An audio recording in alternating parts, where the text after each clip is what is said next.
আলোচনা করা হচ্ছে যে কিভাবে নারদ মুনির সঙ্গে ধ্রুব মহারাজের সাক্ষাৎ হলো। গৃহত্যাগ যখন করলেন, ধ্রুব মহারাজ গৃহত্যাগ করে যাওয়ার পর নারদ মুনির সঙ্গে সাক্ষাৎ হলো। নারদ মুনির সাথে ওনার কথোপকথন, নারদ মুনি কিভাবে ওনাকে পরীক্ষা করার জন্য, গৃহত্যাগ না করার জন্য তিনি উৎসাহ দিচ্ছিলেন, কিন্তু ধ্রুব মহারাজ তিনি তার অবস্থান এবং তার হৃদয়ের অবস্থা তিনি নারদ মুনির কাছে প্রকাশ করলেন যে আপনার এই উপদেশ ব্রাহ্মণদের জন্য উপযোগী হয়তো, তা আমার মনের মধ্যে আপনার এই উপদেশগুলো কোনো স্থান গ্রহণ করতে পারছেন না। সাধক হিসেবে আমরা এই শিক্ষাটা খুব গুরুত্বপূর্ণ একটা জিনিস, যে সরলতা। আচার্যগণ বলেন সরলতা মানে বৈষ্ণব। বৈষ্ণব তিনি সরল হবেন। সরলতা মানে বোকা না।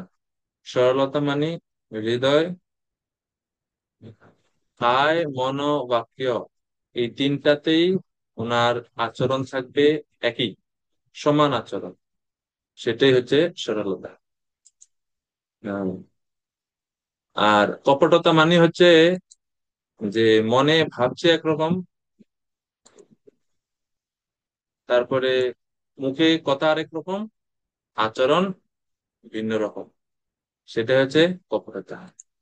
তো নারদ এখানে আমরা দেখতে পাচ্ছি যে যখন আমরা কোনো জিনিস প্রকাশ করি বৈষ্ণবদের কাছে, সেটা আমাদের কমতি হোক, দুর্বলতাই হোক বা কেন হোক না কেন, সেটা যখন আমরা প্রকাশ করব, এবং যার তার কাছে তো প্রকাশ করা যাবে না, অবশ্যই সেটা একজন তত্ত্বদর্শী শুদ্ধ ভক্তের কাছেই সেটা প্রকাশ করতে হবে। যেটা রূপ গোস্বামী বলছেন, উপদেশামৃত তো খুবই গুরুত্বপূর্ণ একটা গ্রন্থ, কারণ ভক্তি জীবনের প্রত্যেকটা ধাপে ধাপে এটা প্রয়োজন হয়। রূপ গোস্বামী বলছেন আহ, দদাতি প্রতি গৃহ্ণাতি কুহ্যম আখ্যাতি পৃচ্ছতি ভুঙ্ক্তে ভোজয়তে চৈব ষড়বিদম প্রীতিলক্ষণম। এর মধ্যে গুহ্যম আখ্যাতি পৃচ্ছতি, এই দুইটা জিনিস খুব গুরুত্বপূর্ণ। গুহ্যম আখ্যাতি বলতে এই জিনিসটাই যে আমি ভক্তি জীবন করে ভক্তি জীবনে আমার কি কি উপলব্ধি হচ্ছে সেটাও জিজ্ঞেস করা, এবং আমার কি কি অসুবিধার সম্মুখীন আমি হচ্ছি ভক্তি জীবনে সেই বিষয়ে জিজ্ঞাসা করা।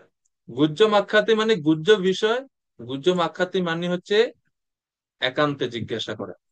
দুইটাই বোঝানো হয় গুহ্য মাক্ষাতি দ্বারা। তা যেহেতু সাধন, একজন ভক্তের সাধনা সেটা সম্পূর্ণরূপে ওনার একটা গোপনীয়। হ্যাঁ, এটা গোপন কিছু জিনিস প্রকাশ করলে শক্তি কমে যায়, কিন্তু গোপন করলে, গোপন রাখলে সেটা শক্তি বাড়ে। যেমন আমি কোনো কিছু করতে যাচ্ছি, প্রচেষ্টা, এটা প্রকাশ করা যাবে না প্রথমে, মানে কার্যসিদ্ধির আগে এটা প্রকাশ করা যাবে না। সেটা প্রকাশ করলে শক্তি কমে যাবে। মন্ত্র, দীক্ষা মন্ত্র, গায়ত্রী মন্ত্র প্রকাশ করা যাবে না, করলে শক্তি কমবে।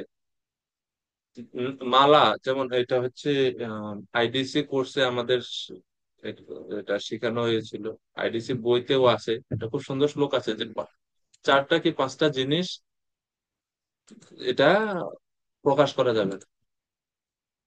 ওর মধ্যে একটা আছে নিজের গুরুদেবের নাম। গোপয়েদ দেবতাম ইষ্টম, গোপয়েদ গুরুম আত্মনঃ, গোপয়েদ চ নিজ মন্ত্রম, গোপয়েন নিজ মালিকম।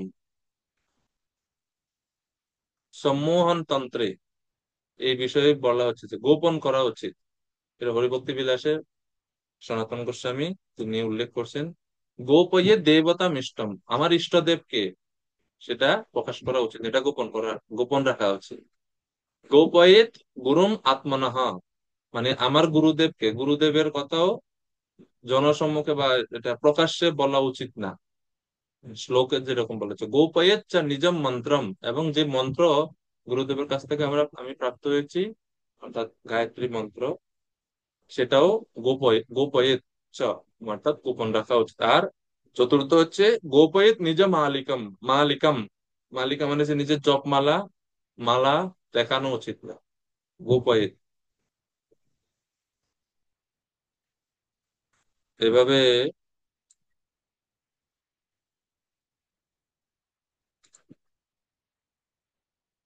বর্ণনা করা হচ্ছে।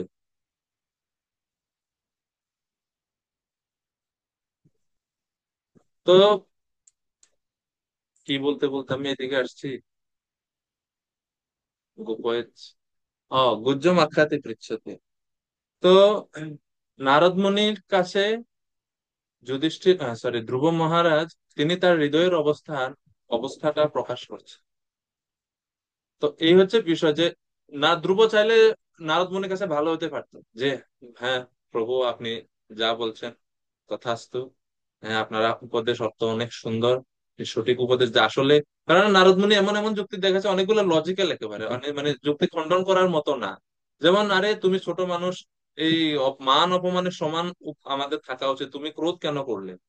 তো এটা লজিক্যাল। বৈষ্ণব, আপনি যদি গীতার শিক্ষা দেখেন যে আহ তুল্য নিন্দা স্তুতি মৌনী, সম্মানে অপমানে সমান থাকা উচিত ভক্তের। তো না, তুমি সেটাই বলছে যে, আরে তুমি ছোট মানুষ, ছোট মানুষের আবার অত রাগ আর সম্মান অপমানের বোধ কিসের? বাচ্চারা স্বাভাবিকভাবে অত অপমান বোধ কারো করে না, তার কারণ তারা সবকিছুতে হাসে, তারা সবকিছু লাইটলি নেয়। কিন্তু ধ্রুব মহারাজ সেরকম ছিলেন না, এবং ধ্রুব মহারাজ নারদ মুনির সামনে কৃত্রিম ভাবে নিজের মানে ভালো হওয়ার জন্য যেমনি বলছেন যে আপনার কথা আমার ভালো লাগছে না, আমি আমার আমার হৃদয়ে এগুলো স্থান পাচ্ছে না, আপনি অন্য উপদেশ দিন, এরকম তিনি বলছেন। মানে ওনার হৃদয়ের যে অবস্থানটা সেটা তিনি প্রকাশ করছেন তার গুরু গুরুদেবের কাছে, অর্থাৎ নারদ মুনির কাছে। মাতাজি বলবেন কিছু? প্রণাম প্রভুজি। প্রভুজি, ইষ্ট দেবতাকে কি প্রকাশ করা উচিত না? ইষ্টদেবকে প্রকাশ করা উচিত নয়? কেন উচিত নয় এটা জিজ্ঞেস করছেন? কি প্রকাশ করা উচিত না? কি, কোন জিনিসটা? যেমন, যদি কেউ বলে আপনার ইষ্টদেব কে, অনেক ভক্তদের ইষ্টদেব আছে না আলাদা আলাদা, যেমন কেউ হয়তো মহাপ্রভুর প্রতি খুব বেশি অনুগত, বা কেউ কৃষ্ণের, কেউ আবার কৃষ্ণেরও বিভিন্ন রূপ আছে, যেমন গোপীনাথ, রাধা গোবিন্দ, গিরিধারী, বিভিন্ন। তো এক একজনের হৃদয়ের ভগবান এক এক এক একজন আলাদা আলাদা, তাই না ইষ্টদেব বলা হয়, যাকে আমি সব সময়। তো সেই রকম, যেমন আমরা দামোদর মাসে বলি না, জয় রাধা মাধব, রাধা মাধব রাধে, শিল প্রভুপাদের প্রার্থনা হে। তো এই এনারা হচ্ছে ওই প্রত্যেক আচার্যদের ইষ্টদেব আছে, যেমন জীব গোস্বামীর আছে, রূপ গোস্বামীর আছে, ওনার তো ওই রকম আর কি, ইষ্টদেব প্রকাশ করা উচিত না এরকম বলা আছে এখানে। এটা একটা হলো ইষ্ট দেব, একটা হলো গায়ত্রী মন্ত্র, এটা জপমালা, আর দুটো কি বললেন প্রভু? গুরু আত্মনঃ, চারটা জিনিস মোট, গুরুদেব গুরুদেব। পাঁচটা বললেন না? চারটা চারটা গোপয়েদ, মানে শ্লোক এখানে চারটাই আছে। দেবতা, ইষ্ট দেবতা, গুরুম, নিজ মন্ত্রম, নিজ মালিকম, চারটা। ঠিক আছে প্রভু। হরে কৃষ্ণ।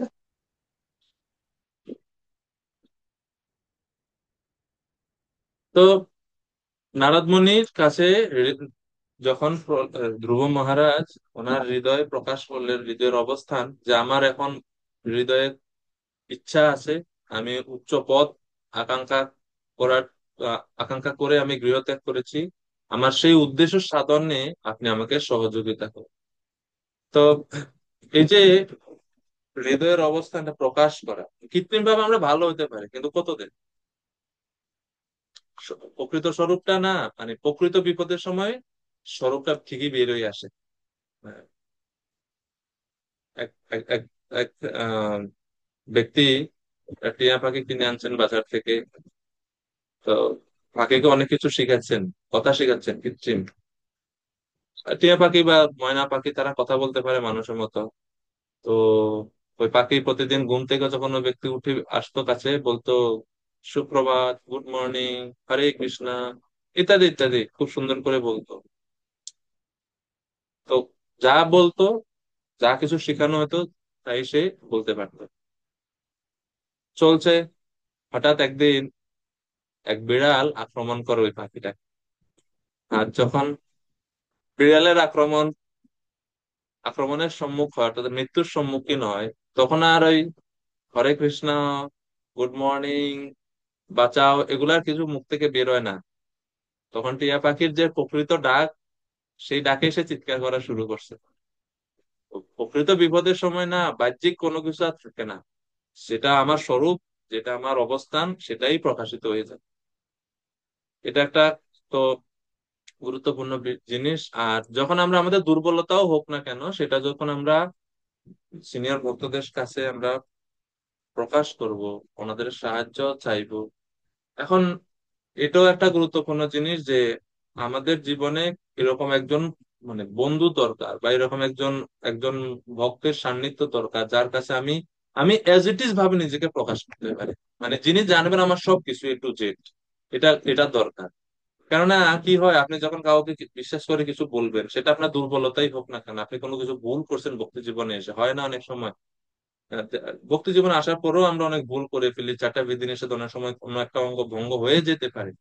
কিন্তু আপনি যদি কাউকে বিশেষ করে বলেন, তো দেখা যায় যে সবাই বিশ্বাসটা রাখতে পারে না। তো দেখা যায় যে উনি জানলেন আপনার সিক্রেট, জেনে এটা আরো 10 জনের কাছে বলেছে। তো সেরকম ব্যক্তি সেরকম না, যিনি আপনার সবকিছু জানবে, আবার জেনে সবকিছু জানা সত্ত্বেও তিনি আপনাকে ডিজোন করবে না, বা আপনাকে আম, অবহেলা বা নিন্দা বা নিচু চোখে দেখবে না। আপনাকে সাহায্য করতে চাইবে, আপনার বর্তমান যে যে কি বলে বিপদের বা যে সমস্যার সম্মুখীন হচ্ছে, সেটা থেকে আপনি কিভাবে মুক্ত হবে সেই বিষয়ে আপনাকে সাহায্য করবে। এরকম একজন ভক্ত থাকা দরকার প্রত্যেকের জীবনে। আমরা আমাদের মনের কথা প্রকাশ করতে পারি না বলে অনেক সময় খুব বড় বড় সমস্যার সম্মুখীন হয়ে যাই আমরা ভক্তি জীবনে।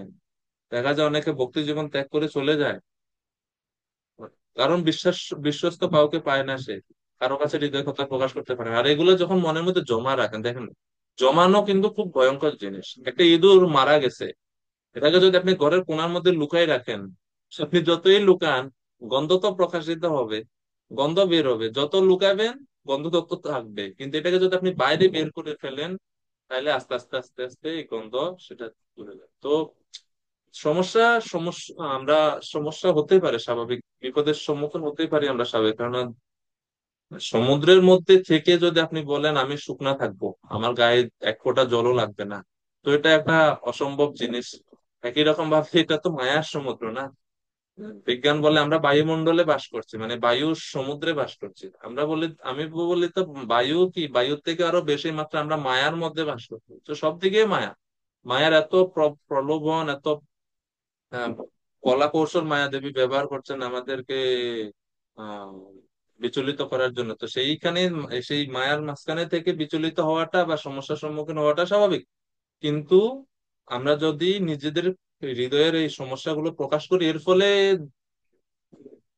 50% সমস্যার সমাধান এমনিতে হয়ে যায় জাস্ট বলার ফলেই। এটা এরকম, এই বিষয়ে খুব সুন্দর একটা গল্প আছে। একবার এক বেদ পশু শিকার করতে বনে গেছেন। ওই রাজ্যের রাজা নিষেধাজ্ঞা দিয়েছে যে কেউ বনে পশু শিকার করতে পারবে না। কিন্তু বেদ লোকবশত লুকিয়ে শিকারে বের হয়েছে।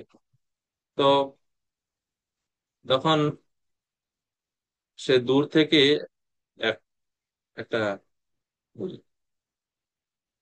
শিয়াল, সরি শিয়াল না, একটা হরিণের বাচ্চা শিকার করলো, মানে তীর মারছে। তো তীর মারার ফলে তীরটা লাগছে হরিণের পায়ের মধ্যে। তো হরিণটা আর দৌড়াতে পারছে না, ছটফট করছে। ওই ব্যক্তি গিয়ে হরিণটাকে ধরছে। ঠিক ওই সময় শব্দ শুনতে পাচ্ছে যে রাজার সৈনিকেরা আসছে, পাহারা দেয় বনের মধ্যে যাতে কেউ পশু শিকার না করে। আর যখনই সৈনিকরা আসছে শুনলেন, সাথে সাথে তিনি কি করলেন, ওই হরিণের বাচ্চাটাকে সহ ব্যাগের মধ্যে নিয়ে পিঠের মধ্যে ঝুলিয়ে, তার একটা বড় চাদরের মতো ছিল, চাদর গায়ে দিয়ে বসে আছে এক জায়গায়। তখন রাজার সৈনিকরা এবং সেনাপতি যখন আসে, বলছে এই কি করো তুমি এখানে একা একা? বলছেন না, আমি বসে আছি এখানে, প্রকৃতি খুব সুন্দর লাগছে, দেখতেছি বনের সৌন্দর্য উপভোগ করছি। তখন সেনাপতি সহ সমস্ত সৈন্যরা বলছে ঠিক আছে, আমরা একটু এখানে তাহলে রেস্ট করি, এখানে সুন্দর গাছ আছে, আর একটু রেস্ট করে, আমরা অনেক সময় পরিশ্রম করছি, সব একটু ছায়া বিশ্রাম করো বলে সেনাপতিও বসছে সেইখানে ওই ব্যক্তির কাছে। আর ওই ব্যক্তি এখন যেতে পারতেছে না, তার পিঠে হরিণ ঝুলানো। হরিণটা এখনো মরেনি, কারণ পায়ে তীর লাগছে, তো এখনো মারা যায়নি হরিণ। আর হরিণ ব্যাগের মধ্যে থেকে ওই ব্যক্তির সাথে তো পিঠে লাগানো, আর সে তো বুঝতে দিচ্ছে না কাউকে যে তার পিঠে হরিণের বাচ্চাটা এখনো ছটফট করছে, বা এটা জীবিত আছে এখন। তো হরিণের বাচ্চা সে বাঁচার জন্য খুব চেষ্টা করছে, ছটফট করছে, আর যে ছোট ছোট শিং বা যে মুখ দিয়ে খুর দিয়ে পিঠের মধ্যে আঘাত করতে আঘাত করা শুরু করছে। আর এইদিকে ওই ব্যক্তি চিৎকার চেঁচামেচি করতে পারতেছে না, পেটটা রাখতেও পারতেছে না, কেননা সেনাপতি এবং সৈন্যরা সব চারদিকে বসে, কারো কাছে প্রকাশ করতে পারতেছে না, কিন্তু কষ্টটা নিজে একা একা সহ্য করছে। তো অনেক সময় তারা বসার পরে তখন তারা চলে গেল, ইতিমধ্যে তার রক্তাক্ত করে দিছে, ওই হরিণের বাচ্চার পিঠ পিঠ রক্তাক্ত করে দিছে। তো এই হচ্ছে অবস্থা যে যদি আমরা সমস্যার সম্মুখীন হই, অসুবিধা থাকে, সেটা প্রকাশ করা উচিত। প্রকাশ না করলে এভাবে নিজেরাই আমরা ক্ষতিগ্রস্ত হতে পারি। তো নারদ মুনির কাছে ধ্রুব মহারাজ তার হৃদয়ের কথা বললেন, তখন নারদ মুনি তাকে উপদেশ দিলেন। সেই উপদেশ এখনো চলছে। তা আমরা দেখলাম তিনি ভগবানের কোন রূপের কোথায় গিয়ে তপস্যা করতে বলছে, মনে আছে আপনাদের কারো? এই পর্যন্ত কি কি উপদেশ দিলেন, কে বলতে পারবেন? সামারি, জাস্ট 2-3 মিনিটের মধ্যে নারদ মুনি কি কি উপদেশ দিয়েছেন এই পর্যন্ত, কে বলতে পারবেন? ত্রিলোকনাথ প্রভু, আর কেউ? এর মানে পড়া হয় নাই, রথের সেবার চাপে, স্বাভাবিক। প্রভু দণ্ডবাদ প্রভু, প্রণাম করে কৃষ্ণ। হরে কৃষ্ণ। নারদমুনি উপদেশ দিয়েছিলেন তাকে বৃন্দাবনের অন্তর্গত মধুবনে গিয়ে অষ্টাঙ্গ যোগের অনুশীলন করতে, কোনো নির্জন স্থানে সেখানে গিয়ে তিনি যাতে অষ্টাঙ্গ যোগের অনুশীলন করে ভগবানের রূপে তিনি মনকে নিবদ্ধ করেন, অর্থাৎ ধ্যান ধ্যান করার পরামর্শ দিয়েছিলেন। হুম। তারপরে ভগবানের রূপের বর্ণনা দিলেন, কোন রূপের উপর হ্যাঁ, ধ্যান করবে। চতুর্ভুজ রূপের বর্ণনা দিয়েছিলেন। হ্যাঁ। চতুর্ভুজ যার বর্ণ ঘনশ্যাম, শঙ্খচক্র গদা পদ্ম সমন্বিত, স্মিত হাস্য। তো হুম। এই চতুর্ভুজ বিষ্ণুর রূপের বর্ণনা করেছেন তিনি। আর যে অষ্টম যুগের বর্ণনা আমরা শ্রীমদ্ ভগবত গীতার 6 নম্বর অধ্যায়ে পাই, 11 থেকে বোধহয় 28 পর্যন্ত শ্লোক। তো তিনি ব্যাস এটাই, এইটুকুই মনে আছে বাবু। আর বেশি পর্যন্ত ধন্যবাদ, নেই। ঠিক আছে প্রভু, অতটুকুই ধন্যবাদ আপনাকে। তো বর্ণনা দেওয়ার পরে তিনি ভগবানের রূপের বর্ণনা দিলেন। রূপের বর্ণনা দেওয়ার পরে এখন আজকে আমরা 53 নম্বর শ্লোক থেকে শুরু করবো। তিনি বলছেন ভগবানের রূপের ধ্যানের সাথে সাথে মন্ত্রও জপ করা উচিত। হে ধ্রুব, তোমাকে জপ করতে হবে, মন্ত্র জপ করতে হবে। তো 53 নম্বর শ্লোক আমরা আজকে শুরু করবো সেখান থেকে। জপশ্চ পরমো গুহ্যম শ্রূয়তাম মে নৃপাত্মজ यम सप्तरात्रं प्रपठन् पुमान् पश्यति खेचरान्। বলছে, হে রাজপুত্র, শুভময় প্রভু অনুবাদটা করো। হরে কৃষ্ণ, ধন্যবাদ প্রণাম। হে রাজপুত্র, আমি তোমাকে এখন সেই মন্ত্র সম্বন্ধে বলবো, যা এই ধ্যানের পন্থায় জপ করা কর্তব্য। সাবধানতার সঙ্গে 7 রাত্রি এই মন্ত্র জপ করলে অন্তরিক্ষে বিচরণকারী সিদ্ধ পুরুষদের দর্শন করা যায়। ধন্যবাদ প্রভুজি। তো আমি তোমাকে সেই মন্ত্র বলবো, এই মন্ত্র জপ করবে। এটা হচ্ছে জপশ্চ শ্রূয়তাম। জপশ্চ, জপ করার জন্য মন্ত্র আমি বলবো, শ্রবণ করো। শ্রবণ করো মানে তুমি এদিকে আসো ধ্রুব, তোমার ডান কান আমার আমার আমার কাছে কাছে আনো, ডান কান কাছে আনো। তো দক্ষিণ কর্ণে, ধ্রুব মহারাজের দক্ষিণ কর্ণে নারদ মুনি মন্ত্র দিলেন, মন্ত্র শ্রবণ করালেন ধ্রুবকে। আর এটা কি করবে? তো জপ করার, জপের যে 3টা পদ্ধতি, 3 প্রকার জপ আছে,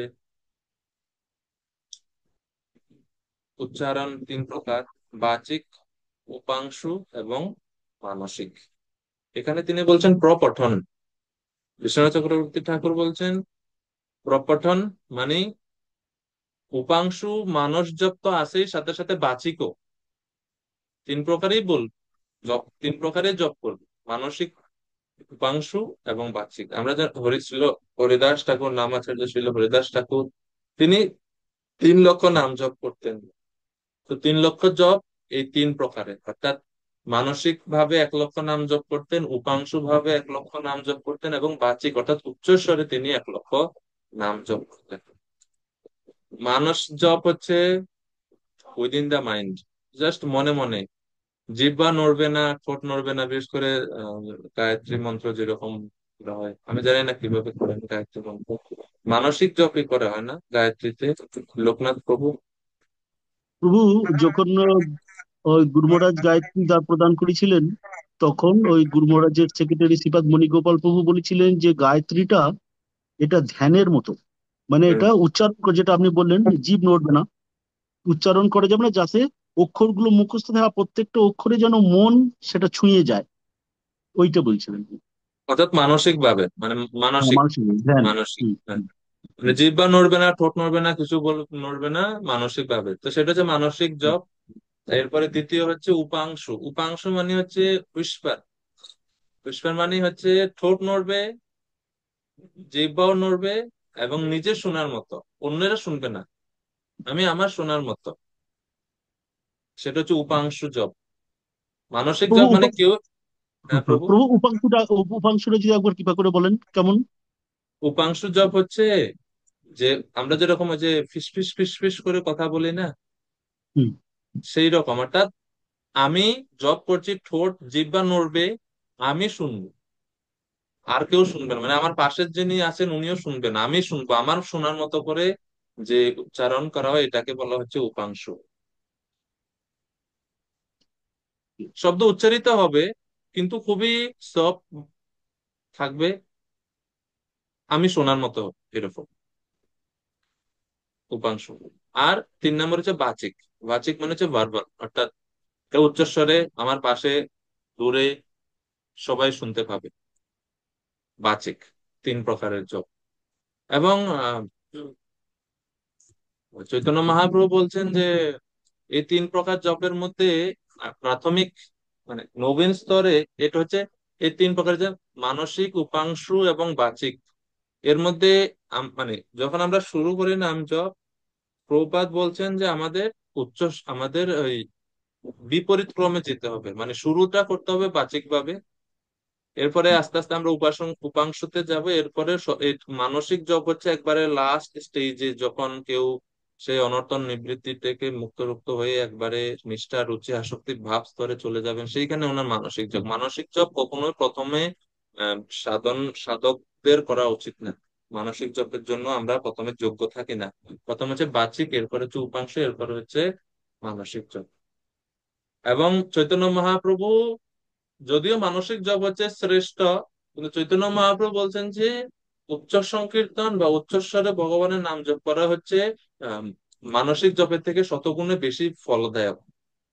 কেননা উচ্চস্বরে নাম জপের ফলে যিনি জপ করছেন, জপ কর্তা নিজে মুক্তি পান, এবং তার মুখ থেকে শ্রবণ করার ফলে অন্য যে সমস্ত ইতর প্রাণীগণ আছেন যারা ভগবানের নাম উচ্চারণ করতে পারে না, তারাও সেই নাম শ্রবণ করে, তারাও সেই সুফল, ভগবানের কৃপা তারাও লাভ করে।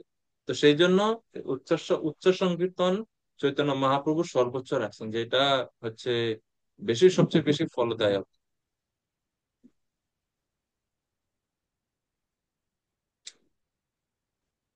এবং এই জপের ফলে তুমি যদি নিষ্ঠা সহকারে এই জপ করো, তাহলে এই মন্ত্র জপ করো, তাহলে কি হবে? 7 রাত্রি এই মন্ত্র জপ করলে অন্তরিক্ষে বিচরণকারী সিদ্ধ পুরুষ দর্শন করা যায়।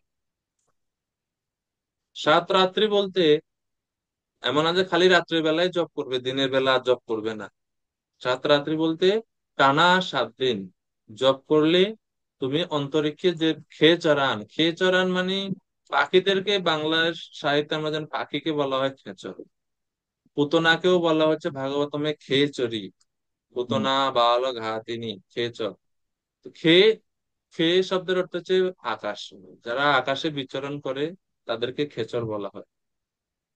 তো সেটা পাখি হতে পারে, আকাশে যারাই উড়ে, তো দেবতারা আকাশে তারা গমনাগমন করেন, এই জন্য দেবতাদেরকেও খেচর বলা হয়। তা আকাশ মানে আকাশ মার্গে গমনকারী, অন্তরিক্ষে বিচরণকারী দেবতা, সিদ্ধ পুরুষ, মুনি ঋষিগণ সবাইকে তুমি দর্শন করতে পারবে। অ্যাকচুয়ালি সমস্ত দেবতারা কিন্তু চলাফেরা করে, বিভিন্ন শিবের অনুচরেরা, মুনি ঋষিরা তারা আসা যাওয়া করে, কিন্তু আমরা এটা দেখতে পাই না। কিন্তু এই মন্ত্র জপের শক্তিতে তুমি সেটা দেখতে পাবে হে ধ্রুব। তো এই এই হচ্ছে মন্ত্রের ফল। শিল প্রভুপাদ বলছেন যে সিদ্ধলোক নামক একটা লোক আছে, যেখানে সিদ্ধলোকের আদিবাসীরা তারা স্বাভাবিকভাবে তারা সমস্ত যোগের সিদ্ধি, 8 প্রকার যে যোগ সিদ্ধি রয়েছে সবকিছু তাদের মধ্যে রয়েছে। এবং নারদ মুনি জপ শব্দটি ব্যবহার করেছেন, যা ইঙ্গিত করে মন্ত্র জপ করতে হয় অত্যন্ত গোপনীয় ভাবে। কেউ প্রশ্ন করতে পারে, তা যদি এতই গোপনীয় হয় তাহলে কেন তা শ্রীমদ্ ভাগবতে উল্লেখ করা হয়েছে? সেই মন্ত্র গোপনীয় হওয়ার অর্থ হচ্ছে গ্রন্থে প্রকাশিত মন্ত্র যে কোনো স্থানে লাভ করা যেতে পারে, কিন্তু তা গুরু পরম্পরা ধারায় প্রাপ্ত না হলে সেই মন্ত্র কার্যকারী হয় না। প্রভুপাদ কনসেপ্টটা ক্লিয়ার করছেন যে মন্ত্র যদি জপ করতে হবে মানে হচ্ছে ধীরে ধীরে মনে মনে বলতে হবে, প্রকাশ করা যাবে না, তাইলে আম, এটা কেন ভাগবতমে লেখা হয়ে গেছে? তো প্রভুপাদ বলছেন এটা গোপন, কারণ লিখিত আকারে যে কোনো জায়গায় পাওয়া যায়। গায়ত্রী মন্ত্র সব জায়গায় অনেক, আপনি নেটে সার্চ দিবেন গায়ত্রীর মন্ত্র অ্যাভেলেবেল। ব্রহ্ম গায়ত্রী বিভিন্ন সম্প্রদায়ের মানুষ মাইকে বাজায়, হুম, তো হুম। সবাই শুনে, হিন্দু মুসলিম সবাই শুনে। কিন্তু গোপন এই ক্ষেত্রে গোপন যে এটা গুরু পরম্পরায় প্রাপ্ত হতে হবে, সদ্গুরুদেবের শ্রীমুখ থেকেই আপনাকে সেটা গ্রহণ করতে হবে, সেজন্য সেটা গোপন। হ্যাঁ, তো তো শিল প্রভুপাদ যেহেতু তিনি হচ্ছেন ভক্তি বেদান্ত স্বামী, তিনি সব জায়গায় ভক্তিটাকে বলছেন। তো যে যদিও নারদ মুনি এখানে ধ্রুব মহারাজকে অন্য মন্ত্র জপ করার জন্য নির্দেশ দিচ্ছেন, প্রভুপাদ বলছেন কলিযুগের জন্য হরে কৃষ্ণ মহামন্ত্র বাস শেষ। আমরা জপ করবো হরে কৃষ্ণ মন্ত্র। আর হরে কৃষ্ণ মন্ত্র জপের ফল কি? প্রভুপাদ বলছেন যে হরে কৃষ্ণ মহামন্ত্র জপ করার সময় কৃত্রিম ভাবে ভগবানের রূপ দর্শন চেষ্টা করা উচিত নয়, কিন্তু যখন নিরাপরাধে নাম জপ হবে তখন আপনা থেকেই ভগবান জপকারের কাছে তার নিজের রূপ প্রকাশ করবেন। তাই জপকারের কর্তব্য হচ্ছে সেই শব্দ তরঙ্গ শ্রবণে মনকে একাগ্রীভূত করা, এবং তখন তার দিক থেকে কোন রকম প্রয়াস ব্যতীতই ভগবান আপনা থেকেই তার কাছে আবির্ভূত হবেন। এটা মন্ত্র তো এখন কোন মন্ত্র বলবো? আচ্ছা মন্ত্রটা বলেন তো। দক্ষিণ কর্ণে মন্ত্র দান করছেন, ওম নমো ভগবতে বাসুদেবায়। এই মন্ত্র 12 অক্ষর মন্ত্র মন্ত্র রামানুজাচার্যের জীবনীতে আমরা এটা দেখি যে ওনার গুরুদেব ওনাকে মন্ত্র দান করলেন এবং বলছেন এই মন্ত্র জপের ফলে বৈকুণ্ঠ প্রাপ্তি হবে এবং এই জন্য এই মন্ত্র কাউকে বলবে না। উনি বলছেন আরে এই মন্ত্র জপ করলে সবাই বৈকুণ্ঠ গমন করতে পারবে, জড় জগতের দুঃখ দুর্দশা থেকে মুক্ত হতে পারবে, তো এটা গোপন কেন রাখবে? এটা তো প্রকাশ করা উচিত সবার কাছে।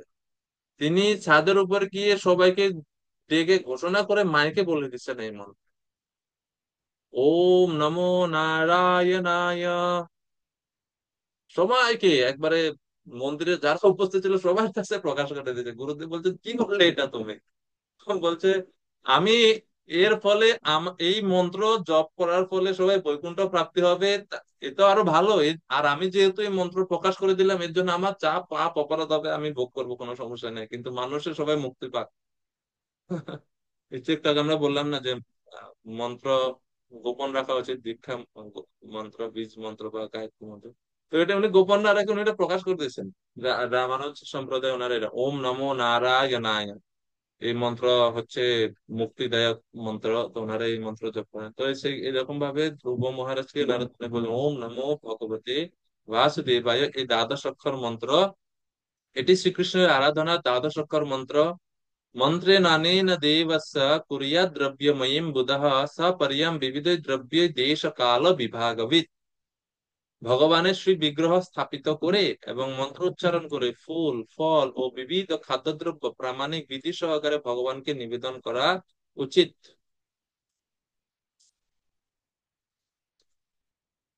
তবে তা দেশ কাল এবং সুবিধা ও অসুবিধা বিবেচনা করে করা উচিত। এটা হচ্ছে সবচেয়ে বেশি গুরুত্বপূর্ণ। ভাগবতে প্রায় এই কনসেপ্টটা আসছে, আমরা পূর্বেও দেখছি দেশ কাল বিভাগবিদ। উপাসনা করবে এই মন্ত্রের সঙ্গে বিগ্রহ উপাসনা করবে, কিন্তু সেটা হবে দেশ কাল বিভাগবিদ। পূর্বে আর কোথায় কোথায় এই দেশ কাল বিভাগবিদ সম্বন্ধে আমরা পাইছি ভাগবতমে এই পর্যন্ত? মনে আছে আপনাদের কারো?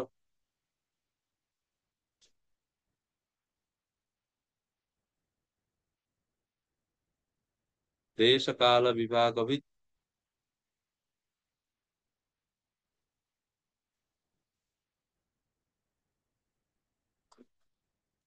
মনে আছে কারো?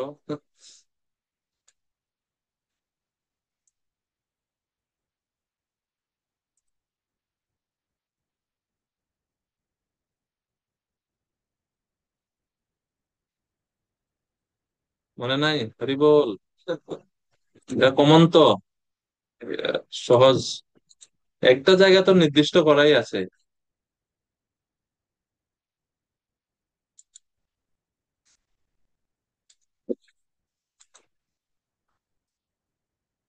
আমি একটু হিন্ট দিই।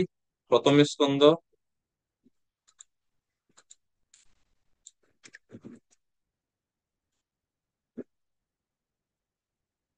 নবম অধ্যায়, ভীষ্মদেবের স্তুতিতে।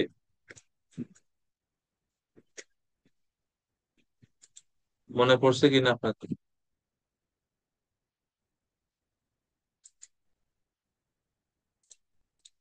ভীষ্মদেব যখন আহ উপস্থিত সব, যখন কৃষ্ণ পঞ্চপাণ্ডব সহ সবাই আসছেন সেখানে ভীষ্মদেবকে আহ, স্বাগত জানানোর জন্য, ভীষ্মদেবকে, ভীষ্মদেবের শেষ সময়ে, তো তখন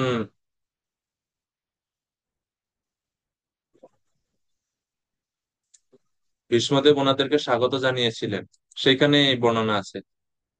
মনে পড়ছে এখন আশা করি আপনাদের? প্রথম স্কন্ধ, নবম অধ্যায়। तान् समेतान् महाभागान् उपलभ्य वसुत्तमः पूजयामास धर्मज्ञ देश काल विभागविद। 1:9-9 যে Bhishmadev, who was the best among the 8 Bosus, received and welcomed all the great and powerful rishis who were assembled there, for he knew perfectly all the religious principles according to time and place. তো সেভাবে তিনি স্বাগত জানিয়েছিলেন। দেশ কাল বিভাগবিদ। আর এখানেও বলছে দেশ কাল বিভাগবিদ, অর্থাৎ হে ধ্রুব, আমি যে উপদেশ দিচ্ছি এগুলো যে এক্স্যাক্টলি সব জায়গায় তুমি পাবে সেরকম না। কিছু, যেমন বিগ্রহ পূজা করতে গেলে অনেক কিছু জিনিসের দরকার হয়। যেমন একটা প্রধান উপাদান হচ্ছে গঙ্গা জল লাগে। এখন যারা আমেরিকাবাসী ভক্তরা আছে তারা গঙ্গা জল কোথায় পাবে? কিন্তু শাস্ত্রে তো লেখা আছে গঙ্গা জল দিয়ে ভগবানকে অভিষেক করতে হবে।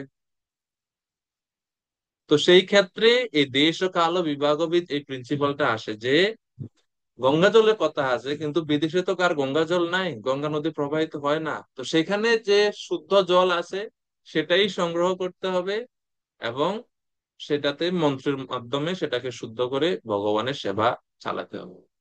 তো এটা হচ্ছে দেশ কাল পাত্র অনুসারে এই হচ্ছে সিদ্ধান্ত। তো এই জন্য ভক্তি, এই জন্য তিনটে যে, এই যে এটাকে বলে ট্রায়োস, যে সাধু, শাস্ত্র এবং গুরু, এই তিনটা জিনিস খুব বেশি দরকার। এই তিনটার কোনো একটা যদি থাকে না তাহলে অসুবিধা। যেমন শাস্ত্র বলে দিছে গঙ্গা জল লাগবে, এবং সাধুরা, সাধু বলতে পূর্বতন আচার্য যখন, তারাও বলছেন যে হ্যাঁ এটা লাগবে। কিন্তু আপনি এমন এক পরিস্থিতি আছেন যেখানে গঙ্গা জল নাই, আপনি সংগ্রহ করতে পারবেন না, তখনই হচ্ছে গুরু, অর্থাৎ বর্তমান যিনি আছেন আচার্য, ওনার ভূমিকা সেইখানে। তিনি সিদ্ধান্ত দিতে পারেন যে ঠিক আছে, গঙ্গা জল তো দরকার, কিন্তু গঙ্গা জল নাই, অন্য জল যা আছে সেটা নাও, শুদ্ধ যেটা আছে সেটা নাও, সেটা নিয়ে মন্ত্রের মাধ্যমে সেটাকে শুদ্ধ করে বিগ্রহ পূজা। এই হচ্ছে লিভিং গুরু, বা যে সরাসরি আচার্যদের আনুগত্যে থাকার এই হচ্ছে সুবিধা। শিল প্রভুপাদের লীলা আমরা দেখি যে শিল প্রভুপাদ ওনার একজন ভক্ত, মানে প্রভুপাদ যে নব বৃন্দাবন প্রতিষ্ঠা করছেন ওইখানে ফার্মে সেবা করতো, ফার্ম কমিউনিটিতে প্রভুপাদের প্রতিষ্ঠিত। এবং ভক্তরা প্রথম দিকে খুব কম ছিল আর অনেক সেবা, প্রচুর পরিমাণে সেবা।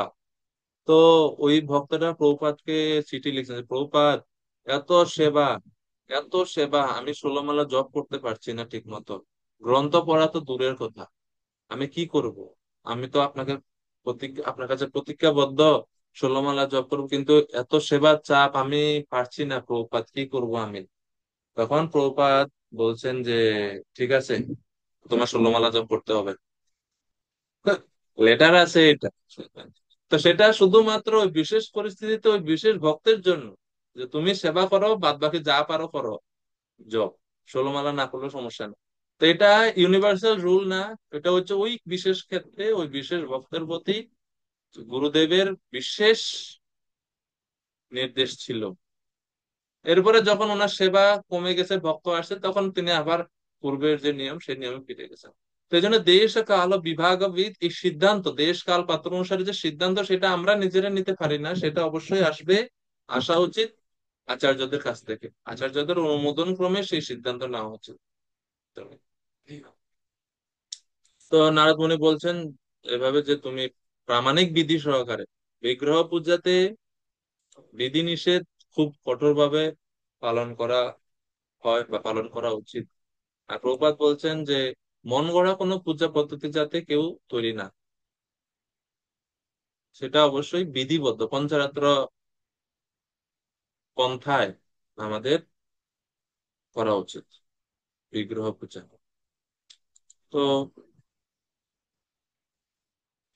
প্রভুপাদ বলছেন মন্ত্র জপ এবং ভগবানের বিগ্রহ নির্মাণ আদি অর্চন বিধি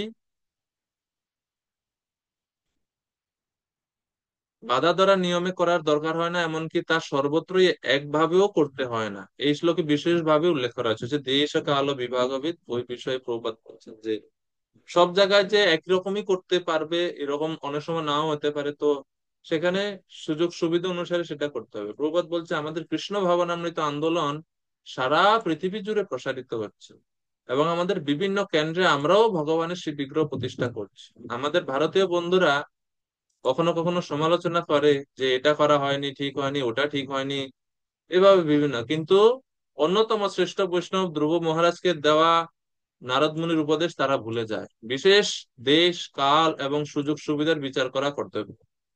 ভারতবর্ষের সব সুযোগ সুবিধা আছে, চাইলে সব নিয়ম কানুন মানা যায়, কিন্তু পাশ্চাত্য দেশে সব সুযোগ সুবিধা সব জায়গায় পাওয়া যায় না। যেমন একবার প্রভুপাদকে জিজ্ঞেস করেছেন নবদ্বীপের ব্রাহ্মণরা যে, মানে সরি, উনি পাশ্চাত্য দেশে ছিলেন প্রভুপাদ, আর ওই ভারতীয় ব্রাহ্মণ পরিবারের, তিনি জিজ্ঞেস করছেন প্রভুপাদ এই যে আপনি এখানে বিগ্রহ বা এই মন্দিরটা স্থাপন করলেন, তো শাস্ত্রে তো বলছে যে ভগবানের বিগ্রহের মুখ হওয়া উচিত এই দিকে, মন্দির থাকা উচিত এই দিকে, কিন্তু আপনি তো পুরো বিপরীত দিকে, মানে ভুল দিকে মন্দির বসায় রাখলেন, ভগবানের বিগ্রহ বসাইছেন, এটা তো শাস্ত্র অনুমোদিত না, আপনি সেটা কেন করলেন?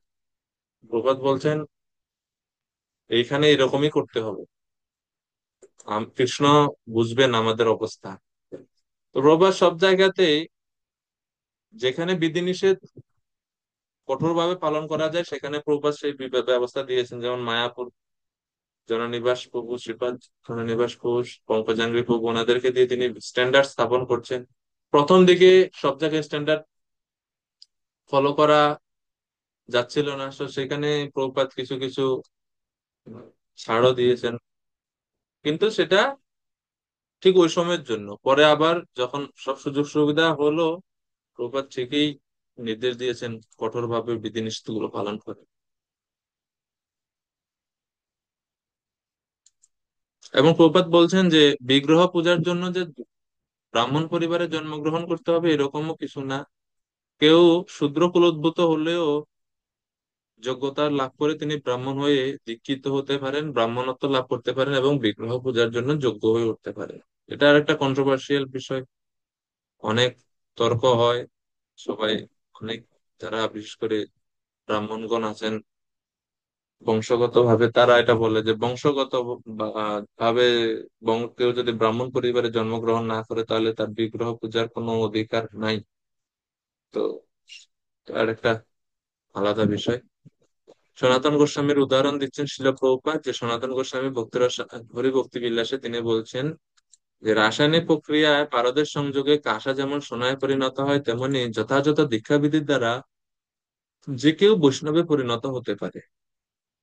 মানুষের কর্তব্য যেন গুরু পরম্পরা দ্বারাই সৎগুরুর কাছ থেকে দীক্ষা গ্রহণ করে, তাকে বলা হয় দীক্ষা বিধান। তো বিগ্রহ সেবার আরো উপদেশ দিচ্ছেন। আগের শ্লোকে তো বিগ্রহ প্রতিষ্ঠা করতে বলছে। শ্রীমদ্ ভাগবতমে 8 প্রকারের বিগ্রহ তৈরির অনুমোদন দেওয়া আছে একাদশ স্কন্ধে। শৈলী, দারুময়ী, লৌহী, লেপ্যা, লেখ্যা চ সৈকতি, মনোময়ী, মণিময়ী, প্রতিমা, অষ্টবিধা স্মৃতা। এই 8টা উপাদান দিয়ে বিগ্রহ তৈরি করা যাবে। শৈলী মানে হচ্ছে শিলা, পাথর। দারুময়ী, দারু মানে হচ্ছে কাঠ। লৌহী মানে হচ্ছে ধাতু। লেপ্যা, লেপ্যা মানে হচ্ছে কাদা মাটি, কর্দম, কর্দম ভূমি বা মাটি। আলেখ্য, লেপ্যা, লেখ্যা, আলেখ্য মানে হচ্ছে ভগবানের যে আঁকা ছবি, আলেখ্য, চিত্রপট যেটা আমরা বলি। তারপর হচ্ছে সৈকতি, সৈকতি মানে হচ্ছে যেটা সৈকতে পাওয়া যায় সেটা হচ্ছে সৈকতি, মানে বালু, বালু দিয়ে নির্মিত। মনোময়ী, মণিময়ী, মণিময়ী মানে হচ্ছে মণি দ্বারা তৈরি, বিভিন্ন মণি মুক্তা দ্বারা তৈরি। আর মনোময়ী মানে হচ্ছে মনে মনে ভগবানের বিগ্রহ তৈরি করা যায়, মনের মধ্যে, মানসিক ভাবে, সেটা মানসিক পূজা। আর বিগ্রহ পূজার মধ্যেও শেখানো হয় অর্চন করছে যে বাহ্য পূজার আগে মানস পূজা করতে হয়। মানস পূজাটা হচ্ছে সবচেয়ে বেশি গুরুত্বপূর্ণ। মনে মনে এতৎ পাদ্যম, ইদমর্গম, ইদমাস্মনীয়ম, ইদম এসম উদপর্ক, ইদম পুনরাস্মনীয়ম, এরকম সমস্ত উপাচার গুলো মানসিক ভাবে নিবেদন করে। তো কিভাবে সেই বিগ্রহের সেবা করবে? 55 নম্বর শ্লোক, ভবানন্দ প্রভু অনুবাদটা পড়ুন কৃপা করে।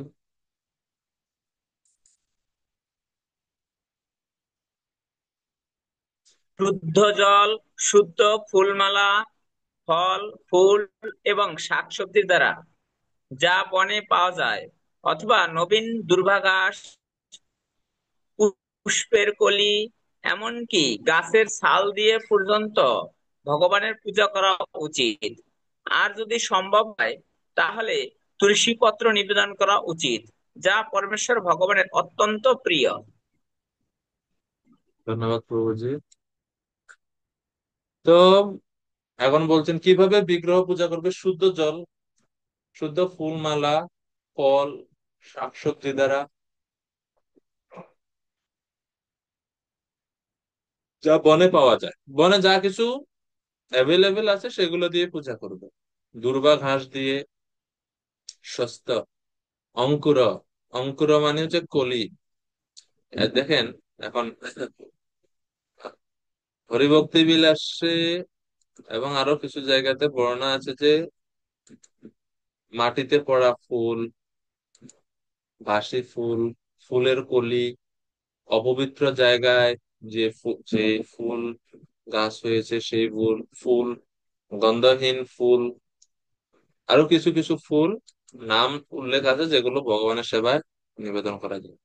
তো এই লিস্টের অনুযায়ী মানে ফুলের কলি কিন্তু দেওয়া যায় না, কিন্তু ফুলের কলি দিয়ে আপনি মানে ভগবানের পূজা করতে পারবেন।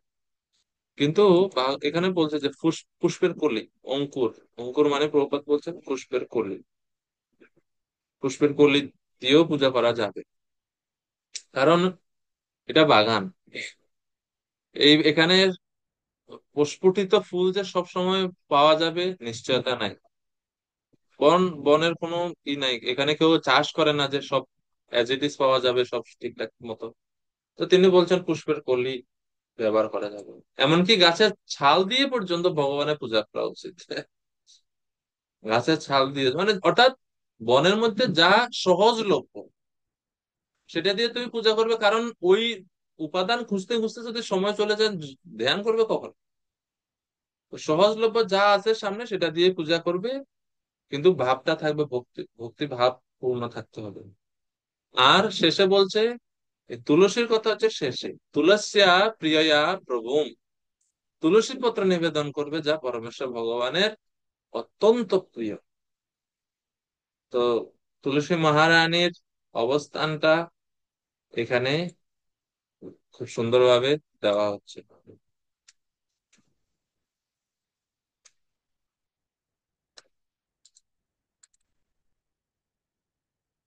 আপনারা জানেন তুলসী মহারানীর উম, কয়টা নাম আছে?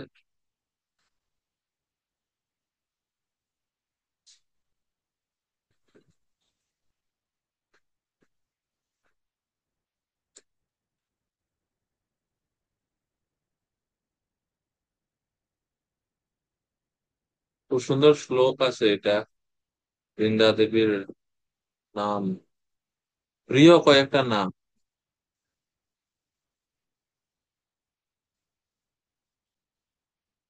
বৃন্দাম বৃন্দাবনীম বিশ্ব পাবনীম বিশ্ব পূজিতাম, পুষ্পসারাম নন্দিনীম চ তুলসীম কৃষ্ণ জীবনীম। এটা অত্যন্ত শক্তিশালী এই নামগুলো, তুলসী মহারানী অত্যন্ত প্রিয়। এই নাম উচ্চারণ করলে, এই সমস্ত নাম উচ্চারণ করলে তুলসী মহারানী অত্যন্ত প্রীত হন। বৃন্দাম বৃন্দাবনীম বিশ্ব পাবনীম বিশ্ব পূজিতাম, পুষ্পসারাম নন্দিনীম চ তুলসীম কৃষ্ণ জীবনীম। এর মধ্যে পুষ্পসারাম নাম তুলসী মহারানী। পুষ্পসারাম মানে হচ্ছে কোনো ফুল নাই, সমস্ত ফুলের আকর হচ্ছে তুলসী। তুলসী পত্র অর্পণের ফলে ভগবান এত সন্তুষ্ট হন, যেমন আমাকে পৃথিবীর সমস্ত প্রকার ফুল নিবেদন করা হয়েছে, এরকম ভগবান ভাবে। তারপরে এটা হচ্ছে তুলসী কৃষ্ণ জীবনী, তিনি হচ্ছেন কৃষ্ণের জীবন, তিনি কৃষ্ণের জীবন। এভাবে আহ তুলসী মহারানী কি মাহাত্ম্য বর্ণনা আছে। আর এছাড়াও তুলসী অষ্টকম আছে, বৃন্দা দেবী অষ্টকম। তো এখানে খুব সুন্দর একটা শ্লোক আছে যে, বৃন্দা দেবীর কৃপা ছাড়া আমরা ভগবানকে লাভ করতে পারি না, এবং বৃন্দা দেবীর কৃপার ফলে আমরা ব্রজে রাধাকৃষ্ণ সেবা অধিকার আমরা লাভ।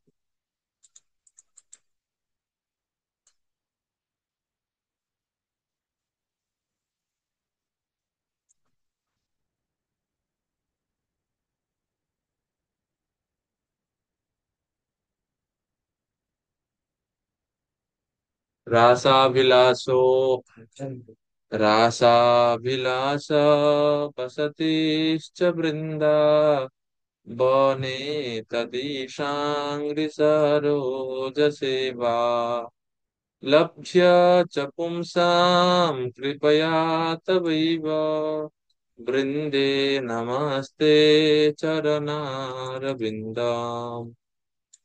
রাস অভিলাষ, কেউ যদি রাসলীলায় অংশগ্রহণ করার অভিলাষী হয়, রাসলীলা দর্শন করার অভিলাষী হয়, রাসাভিলাষ বসতিশ্চ বৃন্দাবনে, কেউ যদি বৃন্দাবনে অবস্থান করতে অভিলাষী হয়,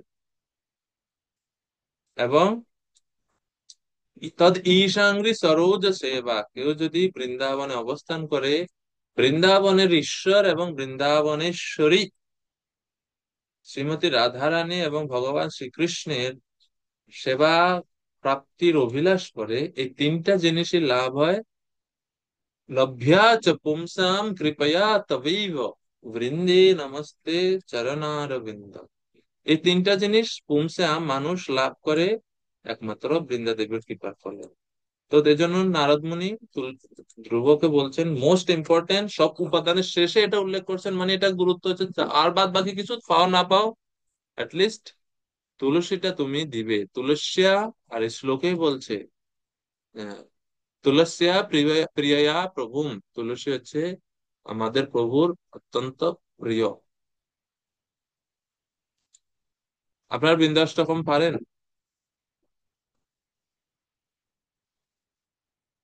গঙ্গেয় চম্পেয় তড়িৎ বিনিন্দি रुचि प्रवाह स्नपितात्मवृन्दे वन्दो कवन्दोद्युतिदीप्यवासो वृन्दे नमस्ते चरणारविन्दम् बिम्बादरद्वित्वरमन्दहास्य नासाग्रमुक्ताद्युतिदीपितस्य विचित्ररत्नाभरणश्रियाढ्ये वृन्दे नमस्ते चरणारविन्दम् समस्तवैकुण्ठशिरो मनोश्री कृष्णस्य वृन्दावनधन्यधाम्नि दत् दत्ताधिकारे वृषभानुपुत्रा वृन्दे नमस्ते चरणारविन्दम् तदीयदुत्येन निकुञ्जयूनो रत्युत्कयो केलिविलाससिद्धिः तत्सौभगं केन निरुच्यतं तद् বৃন্দে নমস্তে চরণারবিন্দম। এরপরে হচ্ছে 6 নম্বর যে শ্লোক, যে বৃন্দা দেবীর কৃপা আমরা তিনটা জিনিস লাভ করি। এবং সর্বশেষ শ্লোকটা অনেক প্রার্থনামূলক। भक्त्या विहीनापराधलक्षे क्षिप्ताश्च कामादितरङ्गमध्ये कृपामयि त्वं शरणं प्रपन्ना বৃন্দে নমস্তে চরণারবিন্দম। বৃন্দা দেবীর কাছে প্রার্থনা, হে বৃন্দা দেবী, ভক্ত্যা বিহীনা অপরাধ লক্ষেই, আমার ভক্তি লেশ মাত্র নাই, আর লক্ষ লক্ষ কোটি কোটি অপরাধের দ্বারা জর্জরিত এই মন, এর ফলে ক্ষিপ্তাশ্চ কামাদি তরঙ্গ মধ্যে, এর ফলে আমি কাম ক্রোধ আদি এই ষড়রিপুর তরঙ্গের মধ্যে আমি নিক্ষিপ্ত হয়ে হাবুডুবু খাচ্ছি। হে কৃপাময়ী, হে মাতা, ত্বম শরণম প্রপন্না, আমি আপনার শরণাগত হলাম, কৃপা করে আপনি আপনার চরণে আমাকে আশ্রয় প্রদান করুন এবং এই সমস্ত অপরাধ আদি কাম ক্রোধ লোভ মোহ মদ মাৎসর্য রূপী তরঙ্গ থেকে আমাকে কৃপা করে উদ্ধার করুন।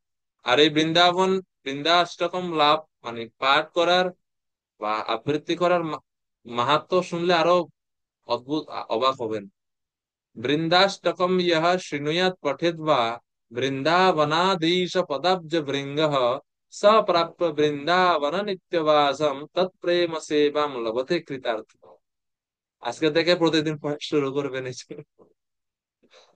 কি মানে বলা হচ্ছে যে, যে ব্যক্তি বৃন্দাবনাধিপতি রাধা গোবিন্দের চরণ কমলের ভৃঙ্গ স্বরূপ হয়ে এই বৃন্দা দেবীর অষ্টকম পাঠ বা শ্রবণ করেন, তিনি বৃন্দাবনের নিত্যবাস প্রাপ্ত হয়ে রাধা কৃষ্ণের প্রেম সেবা লাভ করে কৃতার্থ হন। হরি বল।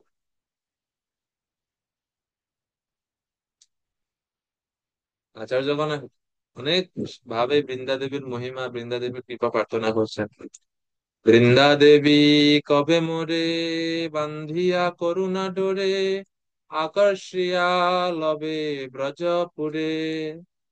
হে বৃন্দা দেবী, আপনি কৃপা কবে আমাকে আপনার করুণা ডোরে বন্ধন করে ব্রজপুরে আমাকে নিয়ে যাবেন।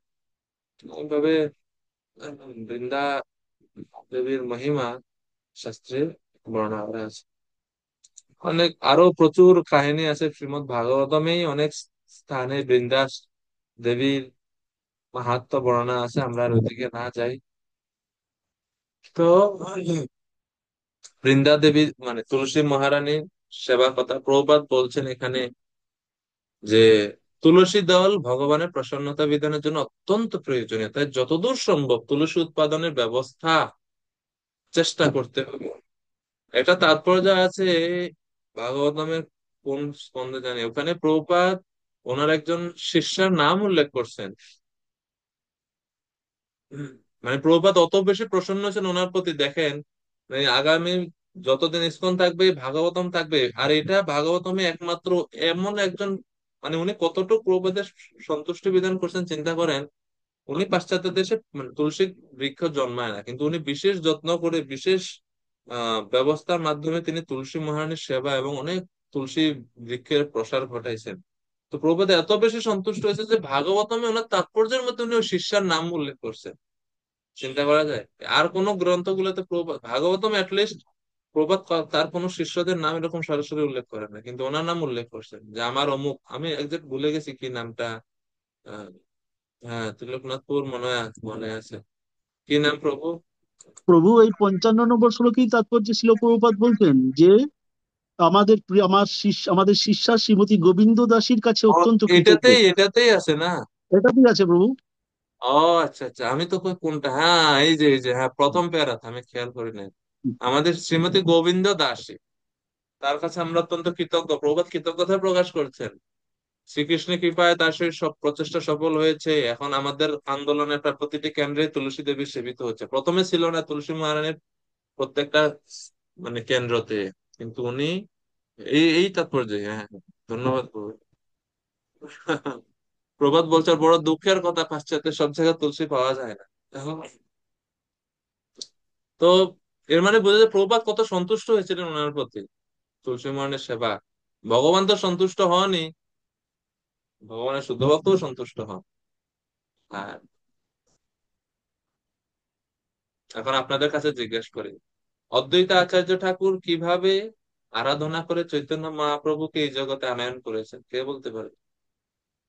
ও ওনার বল- আরাধনার ও বলতে পারি। বলেন। গৌতমীয় তন্ত্র সারে একটা শ্লোক আছে, এটা অনেক প্রচলিত শ্লোক। তুলস্য তুলসী দল মাত্রেণ জলস্য চুলুকেন বা বিক্রিণিত স্ব আত্মানম ভক্তেব্য ভক্ত বৎসল। তো ভগবানকে যদি এক অঞ্জলি জল এবং একটু তুলসী পত্র দ্বারা আহ্বান করা হয়, তাহলে আরাধনা করা হয়, তাহলে ভগবান সেই ভক্তের কাছে নিজেকে বিক্রি করে দেন।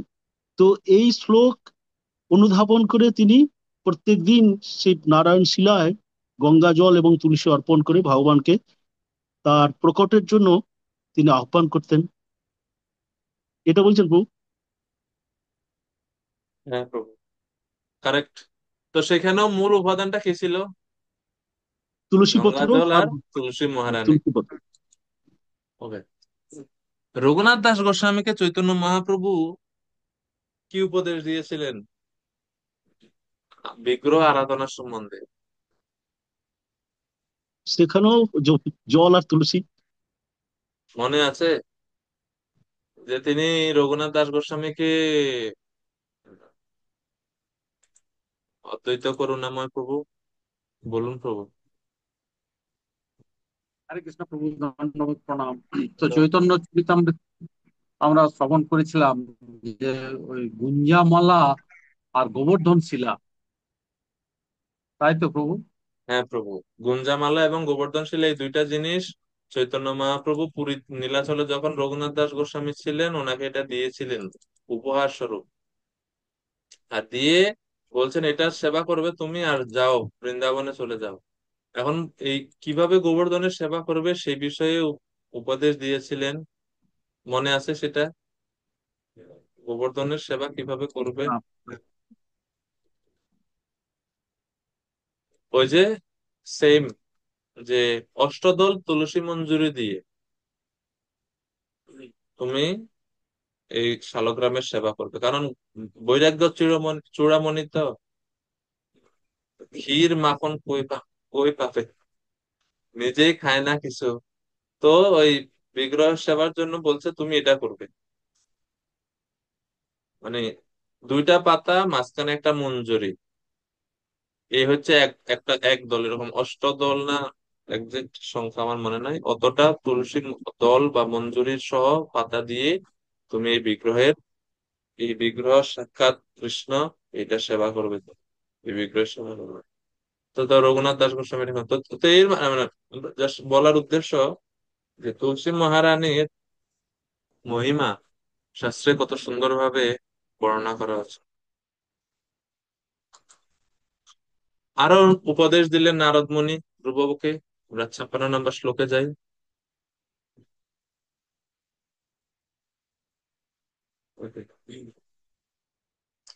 আনন্দিনী মাতাজি অনুবাদটা একটু পড়ে, 56 নম্বর শ্লোক। মাটি, জল, মন্ড, কাঠ এবং ধাতু ইত্যাদি ভৌতিক উপাদান দিয়ে নির্মিত ভগবানের রূপের আরাধনা করা সম্ভব। বনে মাটি এবং জলের অতিরিক্ত অন্য কিছু দিয়ে অর্চা বিগ্রহ তৈরি করা সম্ভব নয়, তাই তা দিয়ে তৈরি বিগ্রহেরই উপরোক্ত বিধি অনুসারে আরাধনা করা উচিত। যে ভক্ত পূর্ণরূপে আত্মসংযত, তার অত্যন্ত শান্ত ও স্থিরচিত্ত হওয়া উচিত এবং বনে যে ফলমূল পাওয়া যায় তা খেয়ে তার সন্তুষ্ট থাকা উচিত। হরে কৃষ্ণ। ধন্যবাদ মাতাজি। তো 56, 57, 58 এই তিন শ্লোকগুলোতে তিনি বিগ্রহের পূজার, কিভাবে বিগ্রহ তৈরি করবে, পূজার পদ্ধতি এবং মানসিক অবস্থা কেমন হবে সেই বিষয়ে বলছেন। দ্রব্যময়ীম অর্চাম, দ্রব্যময়ীম অর্চাম মানে ধাতু নির্মিত বা শিলা নির্মিত অর্চা বিগ্রহ তো সম্ভব না, কেননা তুমি সেখানে একা। তো সেই জন্য তুমি নিজে ওই মাটি এবং জল দিয়ে তৈরি বিগ্রহ পূজা করবে, অথবা যদি শিলা নির্মিত প্রতিমা পাও সেটাকে তুমি অর্চনা করবে।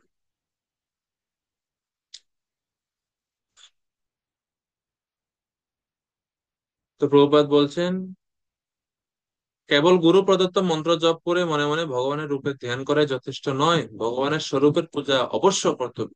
এজন্য ভক্তদের আমাদের বিগ্রহ পূজার সঙ্গে যুক্ত থাকা উচিত কোনো না কোনো ভাবে। কেননা জন্মগত ভাবে আমরা অনেক সংস্কার পাইনি, তো সংস্কারের অভাবে আমাদের কিছু ইন্দ্রিয়জ, স্বভাবজ কিছু দোষ ত্রুটি আমাদের সবসময় ধাওয়া করে পিছন থেকে, ভক্তি জীবনে আমাদেরকে নিচের দিকে টেনে ধরে।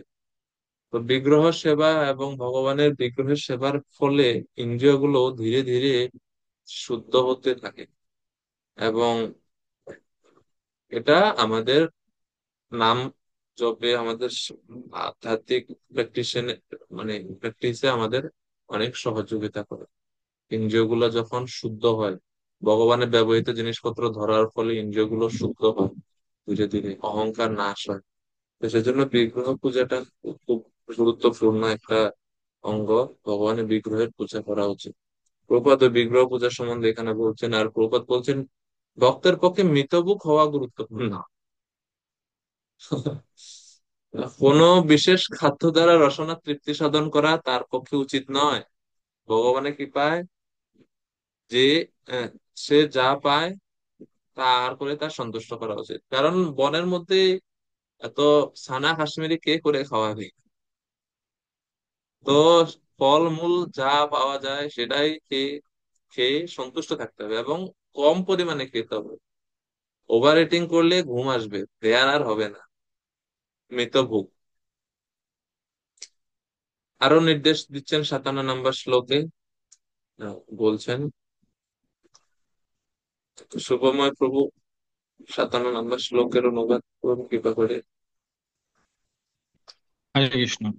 হে ধ্রুব, প্রতিদিন 3 বার ভগবানের শ্রী বিগ্রহের আরাধনা এবং মন্ত্র করা ব্যতীত তার পরম ইচ্ছা এবং স্বীয় শক্তির দ্বারা প্রদর্শিত ভগবানের বিভিন্ন অবতারের চিন্ময় কার্যকলাপের ধ্যান করাও তোমার কর্তব্য।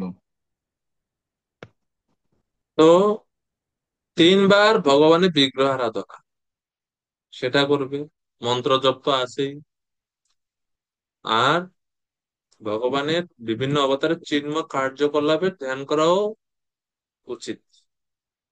তো প্রপাত নববিধা ভক্তির সম্বন্ধে শ্রবণ কীর্তন স্মরণ বন্দন, যেহেতু স্মরণের কথা বলছে, কার্যকলাপে ধ্যানের কথা বলছে, সেই বিষয়ে প্রপাত বলছেন তাৎপর্যে, নারদ মুনি ধ্রুব মহারাজকে উপদেশ দিয়েছেন ভগবানের লীলার ধ্যান করতে, যা ভগবানের রূপের ধ্যানেরই তুল্য। ভগবানের রূপের ধ্যান করা যেমন গুরুত্বপূর্ণ, তেমনি হরি, গোবিন্দ, নারায়ণ আদি ভগবানের বিভিন্ন নাম কীর্তন করাও অত্যন্ত গুরুত্বপূর্ণ। কিন্তু এই যুগে আমরা বিশেষভাবে উপদেশ দেওয়া হচ্ছে যে হরে কৃষ্ণ মহামন্ত্র কীর্তন করতে হবে। শাস্ত্রের বর্ণনায় সে মহামন্ত্র হচ্ছে হরে কৃষ্ণ হরে কৃষ্ণ কৃষ্ণ কৃষ্ণ হরে হরে, হরে রাম রাম রাম হরে হরে। যখনই প্রভুপাদ যোগ্য পাবেন বা কোনো মন্ত্র জপের কথা ভাবেন, চোখ বন্ধ করে অপেক্ষা করবেন যে প্রভুপাদ হরে কৃষ্ণ মহামন্ত্রের কথা উল্লেখ করবেন। 58 নম্বর শ্লোকে আরো নির্দেশ তিনি দিচ্ছেন। সুশীলা মাতাজি 58 নম্বর শ্লোকের অনুবাদটা একটু করুন। হ্যাঁ। নির্দিষ্ট উপাচার সহকারে কিভাবে ভগবানের আরাধনা করা উচিত সেই সম্পর্কে পূর্বাতন ভগবত ভগভক্তদের পদাঙ্ক অনুসরণ করা উচিত, অথবা হৃদয়ে অন্তঃস্থলে মন্ত্র থেকে অভিন্ন ভগবানকে মন্ত্র উচ্চারণের দ্বারা পূজা করা উচিত। ধন্যবাদ মাতাজি। অন্তঃস্থল থেকে অন্তঃস্থলে নির্দিষ্ট উপাচারে তো ভগবানের বিগ্রহ আরাধনা করবে, সাথে সাথে পূর্বতন ভক্তদের পদাঙ্ক অনুসরণ করবে, এবং হৃদয়ের অন্তঃস্থলে মন্ত্র থেকে অভিন্ন ভগবানকে মন্ত্রোচ্চারণের দ্বারা পূজা করা উচিত। এখানে মন্ত্র জপের, বিগ্রহ আরাধনার এই দুইটা বিষয়েই বারবার নারদ মুনি বলছেন। জপের কথা এখানে বলছেন মন্ত্র হৃদয়ে নেইব, অর্থাৎ মূল মন্ত্র উচ্চারণ দ্বারাই করবে, এবং মন্ত্র জপ করতে হবে হৃদয়ের অন্তঃস্থল থেকে।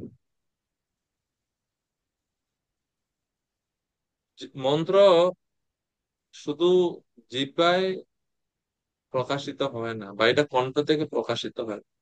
শব্দের উৎপত্তি অ্যাকচুয়ালি হয় নাভি থেকে। নাভি মণ্ডল থেকে শব্দের উৎপত্তি, সেটা হৃদয়ে এসে আরো বিকশিত হয়, কণ্ঠে আরো বিকশিত হয়, এবং পূর্ণ প্রকাশটা হয় জিহ্বায়। এই জন্য আপনি দেখবেন, মানে এটা পরীক্ষা করে দেখবেন, আপনি আপনি জাস্ট কণ্ঠ থেকে হরে কৃষ্ণ মহামন্ত্র উচ্চারণ করেন, হরে কৃষ্ণ কৃষ্ণ কৃষ্ণ হরে হরে, হরে রাম রাম হরে হরে। আপনি যে বলছেন, দেখেন চাপটা কোন জায়গায় পড়তেছে, কণ্ঠের উপরে না নাভিতে। আমরা কথার উৎপত্তি এই সব কিন্তু কিন্তু নাভি থেকে অ্যাকচুয়ালি আসে। তো এই জন্য গভীর ভাবে জপের কথা মানে হচ্ছে মানে শব্দটা, শব্দস্তরটা, বায়ুমণ্ডলটা যাতে ভিতর থেকে আসে। হরে কৃষ্ণ। ওনারা আহ বিভিন্ন মহারাজদের বা শুদ্ধ ভক্তদের জপ দেখবেন, ওনারা জপ করে খুব গভীর ভাবে জপ করে ভিতর থেকে।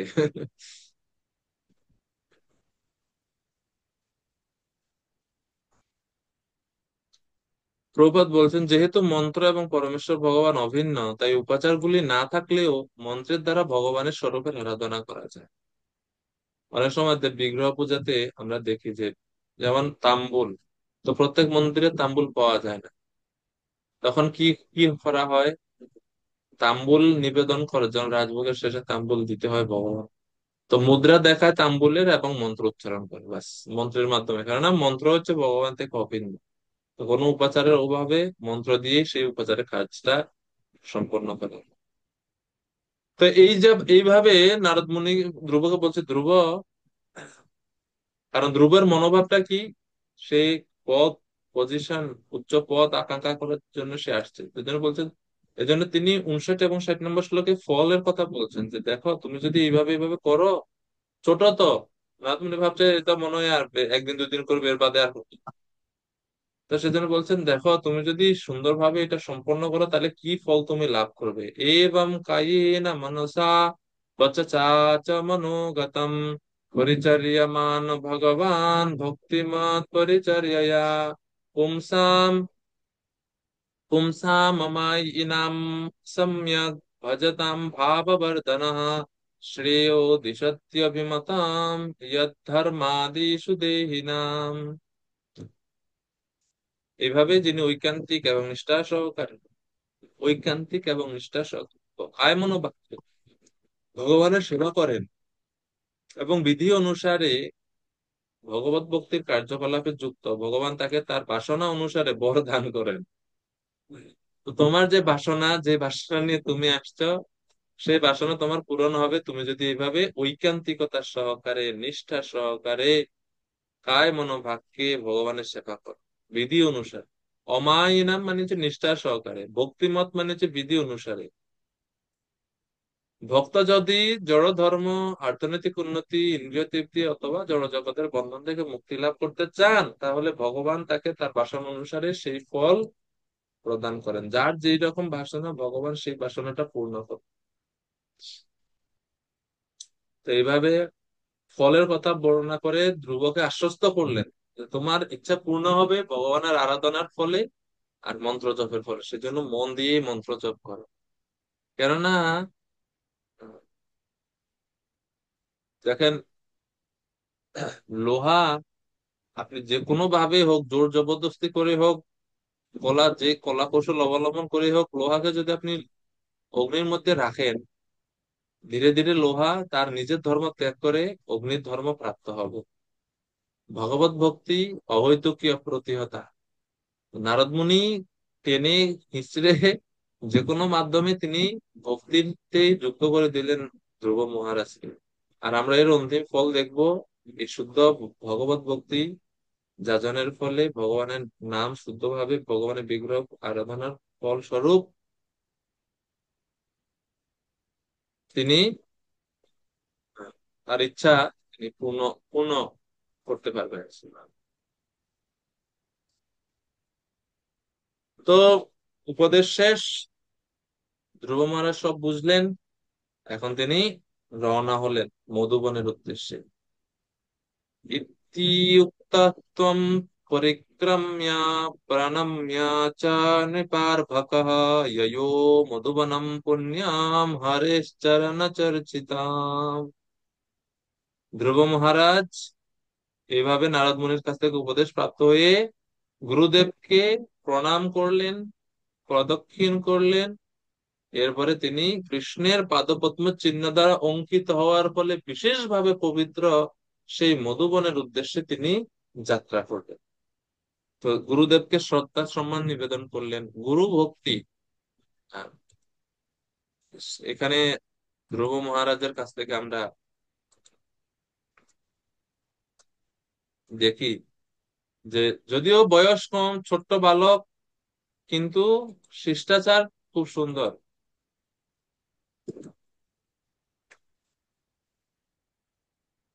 গুরুদেবকে প্রণাম করলেন, পদক্ষেপ করলেন, এরপরে এখন উনি যাচ্ছেন।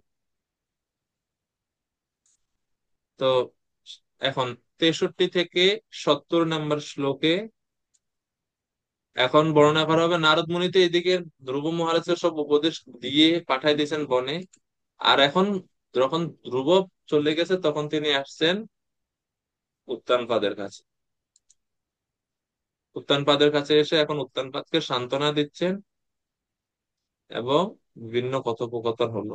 তো সেটা 63 নম্বর শ্লোক থেকে শুরু, 63 থেকে 70।